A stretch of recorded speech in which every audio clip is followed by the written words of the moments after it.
چرا 87% مردم فکر میکنند حیوانات منقرض شده رو میشه به راحتی برگردوند؟ چون فیلم ها علم رو آسون نشون میدن.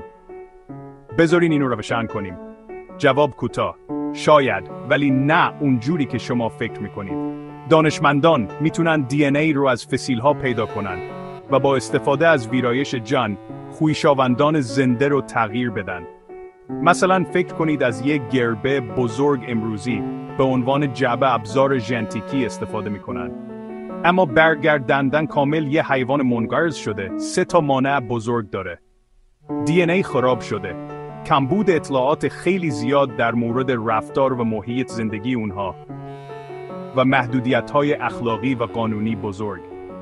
حتی اگه بتونیم جن‌های ببر دندان خنجری رو دوباره بسازیم، بازسازی محیط زندگی و زندگی اجتماعی اون یه کار خیلی سخته. پس هدف اصلی شبیه سازی به سبک هالیوود نیست. هدف اینه که از گذشته درس بگیریم تا به محافظت از گونه‌های امروزی کمک کنیم و شاید ویژگی‌هایی رو مهندسی کنیم تا مقاومت خویشاوندان زنده رو بیشتر کنیم. حرف آخر: علم هیجان انگیزه، ولی یه حق ساده برای برگردوندن از مرگ نیست. میخواین عمیق‌تر یاد بگیریم؟ برای ویدیوهای علمی کوتاه و حقیقت یاب بیشتر ما رو دنبال کنید.